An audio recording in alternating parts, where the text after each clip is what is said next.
নমস্কার। রবীন্দ্রনাথ ঠাকুরের লেখা পূজার সাজ। আশ্বিনের মাঝামাঝি উঠিল বাজনা বাজি, পূজার সময় এলো কাছে। মধু বিধু দুই ভাই ছুটোছুটি করে তাই, আনন্দে দুহাত তুলি নাচে। পিতা বসেছিল দাঁড়ে, দুজনে শুধালো তারে, কি পোশাক আনিয়াছ কিনে?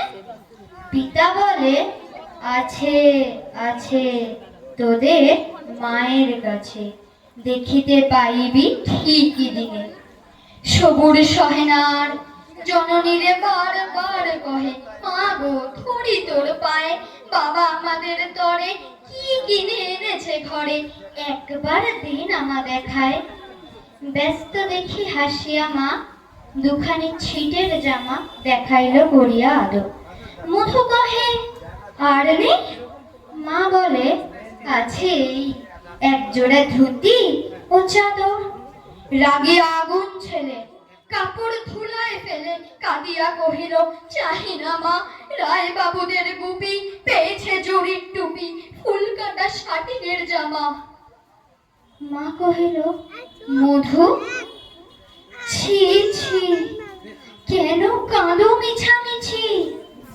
গরিব যে তোমাদের বাপ, এবার হয়নি ধান, কত গেছে লোকসান, পেয়েছেন কত দুঃখ তাপ।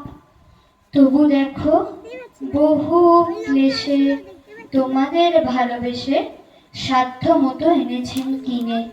সে জিনিস অনাদরে ফেলিলি ধুলির পরে, এই শিক্ষা হলো এতদিনে।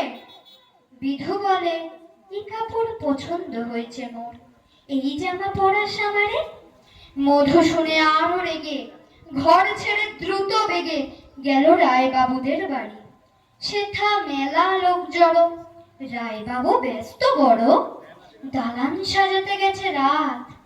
মধু যবে এক কোণে দাঁড়াইল ম্লান মনে, চোখে তার পড়িল হঠাৎ। কাছে ডাকি স্নেহ ভরে কহিলেন তার দুই বাহুতে বাঁধিয়া, কিরে মধু, হয়েছে কি?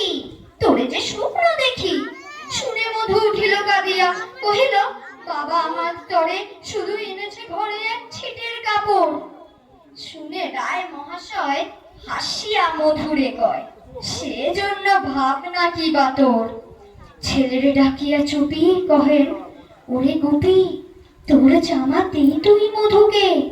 গুপির সে জামা পেয়ে মধু ঘরে যায় ধীরে, হাসি আর নাহি ধরে মুখে।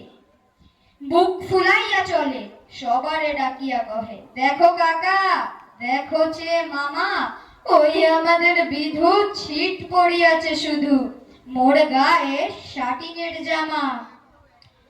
মাসুনি কহে নাসি, লাজে অশ্রু জলে ভাসি, কপালে করিয়া করাঘাত। হই দুঃখী, হই দিন, কাহারও রাখি না ঋণ, কাহারও কাছে পাতি না হাত। তুমি আমাদেরই ছেলে, ভিক্ষা লয়ে অবহেলে অহংকার করো ধে ধে। ছেঁড়া ধুতি আপনার ঢের বেশি দাম তার, ভিক্ষা করা শাটিনের চেয়ে। আয় বিধু, আয় বুকে, চুমু খাই চাঁদ মুখে, তোর সাজ সবচেয়ে ভালো। দরিদ্র ছেলের দেহে, দরিদ্র বাপের স্নেহে, ছিটের জামাটি করে আলো। নমস্কার।